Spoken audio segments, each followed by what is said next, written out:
बिस्मिल्लाहिर्रहमानिर्रहीम। दुरूद मोहम्मद वाले मोहम्मद पर अस्सलाम वालेकुम। My name is Ali Raza. जैसा कि आपको पता है हमने 10th क्लास का सेकंड चैप्टर स्टार्ट किया हुआ है और आज हमारा लास्ट टॉपिक है। तो चलते हैं हम अपने आज के इस टॉपिक की जानिब।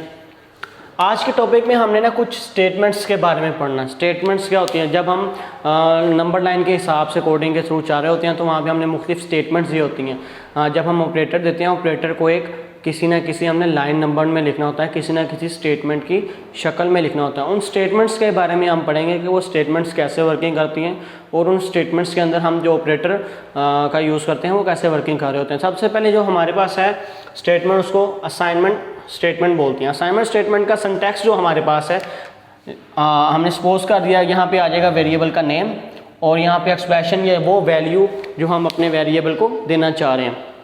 यहाँ पे क्या होगा, फॉर एग्जांपल हमने यहाँ वेरिएबल का नेम रख दिया x और 12 हमने उसको असाइन कर दिया वैल्यू। अब x के पास जो वैल्यू है वो असल में 12 है।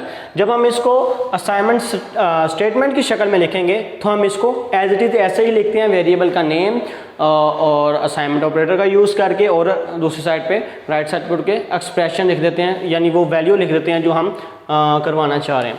उसके बाद नेक्स्ट है हमारे पास इनपुट और आउटपुट स्टेटमेंट्स।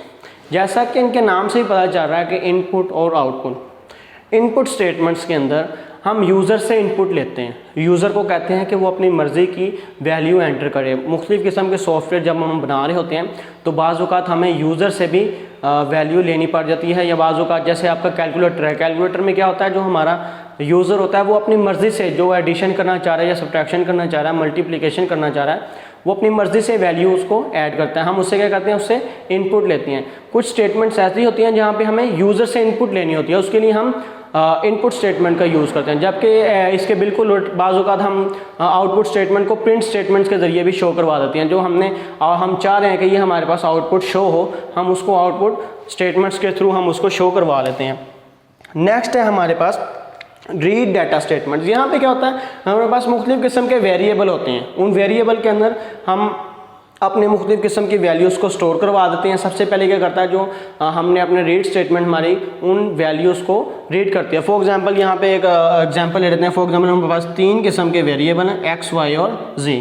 अब यहाँ पे हमने क्या किया, हमने 2, 3 और 4 इनको वैल्यू दी। सबसे पहले क्या होगा, यहाँ पे इनको रीड स्टेटमेंट में आएगा, वो सबसे पहले आके वो इनको रीड करेगा कि मेरे पास किस किस किस्म के वेरिएबल मौजूद हैं। वो सबसे पहले देखेगा कि मेरे पास किस किस्म के वेरिएबल का नेम क्या है, वो सबसे पहले रीड करेगा। उसके बाद वो डाटा के पास जाएगा। डाटा के पास जाएगा तो उसको पता चलेगा मेरे पास 3 वैल्यूज़ पड़ी हुई हैं।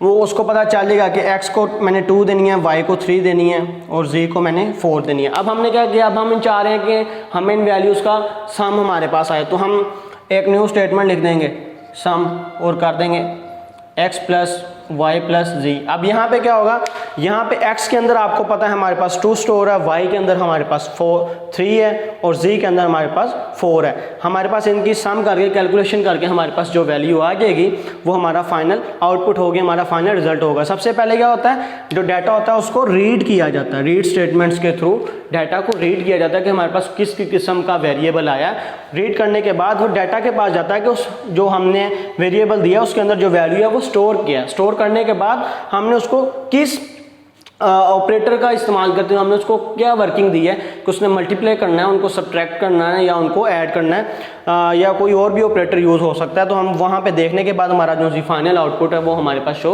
हो जाती है। उसके बाद ये लास्ट पे हमारे पास है प्रिंट स्टेटमेंट। प्रिंट स्टेटमेंट इसके नाम से ही जाहिर है ये कुछ ऐसे स्टेटमेंट होगी जो हमारी वैल्यू को प्रिंट करवा देगी।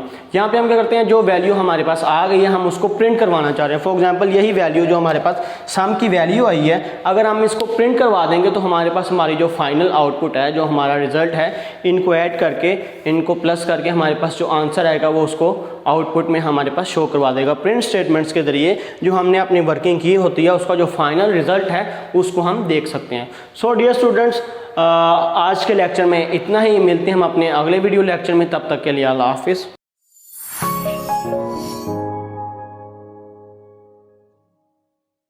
प्लीज़ हमारी वीडियोस को ज़्यादा से ज़्यादा लाइक करें, चैनल को सब्सक्राइब करें और लेटेस्ट अपडेट्स के लिए बेल आइकन को दबाना मत भूलें।